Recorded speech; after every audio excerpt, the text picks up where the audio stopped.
है कि फायरिंग के ऑर्डर हुए हैं, लोग हट जाए, इस तरह की कोई अपील की गई थी? हाँ, मैंने की थी। वो ये था कि मैं मौके पर उस टाइम गया था, मुझसे डीएम साहब ने कहा था, एसपी साहब ने कहा था कि आप मौके पर जाएं और भीड़ को आप सेटिस्फाई करें। मैं गया था, तब मेरे सामने डीआईजी महोदय, एसपी और डीएम आपस में ये डिस्कशन कर रहे थे कि तुरंत गोली चलाने का ऑर्डर लिया जाए। कौन कर रहे थे? एसपी साहब थे, डीएम साहब थे और डीआईजी साहब थे। मैं उस टाइम वहां मौजूद था। तब मैंने ये सोचा कि अब गोली चलने ही वाली है। मैंने पब्लिक से अपील की, बहुत ज्यादा अपील की, वहां पहुंचकर भी अपील की, लेकिन 75% लोग वापस चले गए। कुछ लोग यही सोचते रहे कि खुदाई अभी भी जारी है। ये खुदाई क्यों हो रही है?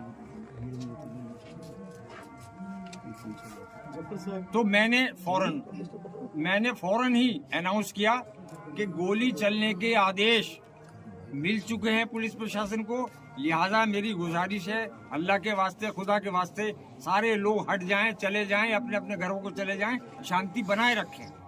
उसके बावजूद भी कुछ लोग वहाँ ये जानने के लिए रहे कि क्या वाकई में जामा मस्जिद की खुदाई हो रही, और किसी लिए नहीं, इसलिए। लेकिन खुदाई की अफवाह किसने फैलाई? जी, खुदाई की अफवाह किसने फैलाई? खुदाई की अफवाह इसलिए फैली कि वो पानी जब चारों तरफ चला तो पब्लिक में ये अफवाह हो गई, ये भ्रम हो गया, ये हो गया कि खुदाई चल रही है इसलिए ये पानी आ रहा, क्योंकि वो पानी आने का कोई टाइम था नहीं। अंदर से लगातार अनाउंसमेंट भी हो रही है और उसके बाद भी अफवाह फैल रही है, तो ये तो कहीं ना कहीं आप लोगों की कमियां रही ना?